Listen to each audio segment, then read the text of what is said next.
It was a cold night in Lagos mainland. The streets were silent, but inside one middle-class home, a family carried on with their evening.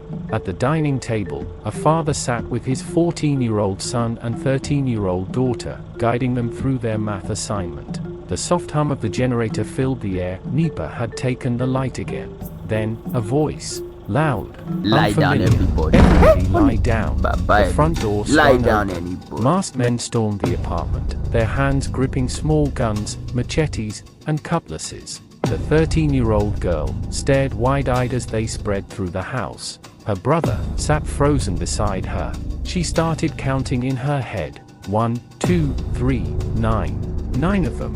A robber, loading bullets into his gun, looked directly at the children. Who is the head of this house? No one answered. The father, strong, yet calm, slowly stood up.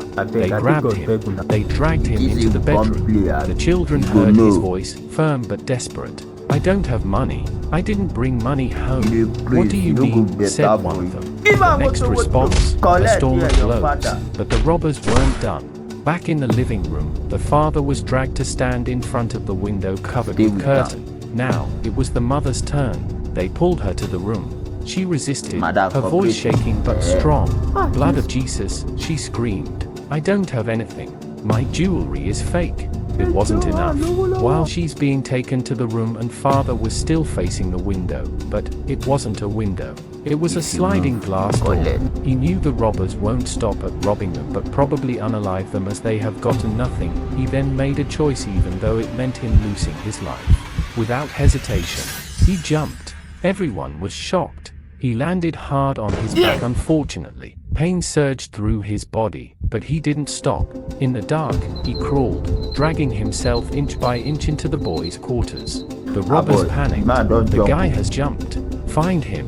One by one, they rushed downstairs, leaving only one last thief about to exit the door. And that's when he saw her. The mother. She was slamming the door shut, but a cutlass swung through the gap. A sickening thud. Blood gushed from the middle of her head. Yet she didn't fall. With shaking hands, she locked the door. She prayed, not for herself, for her husband, for her children, for a miracle. Aside from the father taking a bold step to distract the robbers, one of the things that saved their lives that night was the gang leader who kept shouting, "Don't shoot, don't shoot." The robbers searched, but they never found him. The streets were busy, yet no one came to help because the noise of the generator outside had blocked the noise of the activities inside the house. During the search, they saw an old woman sitting, the landlady. They asked her if she had seen anyone around. No, she replied. Truthfully, she didn't see anyone hidden under a bed. The father waited. Then, silence. The robbers, knowing things might turn out worse for them, they couldn't think of anything else. They fled. They were gone. The neighbors found the father. The mother and father were rushed to the hospital, and that night became a story of survival. The year was 2003. A father who jumped to save his family. A mother who stood her ground, bleeding, but unbroken. They survived. A story of bravery, of sacrifice, of survival. They all live to tell it. Some wounds heal, others never fade. But one thing remains: gratitude.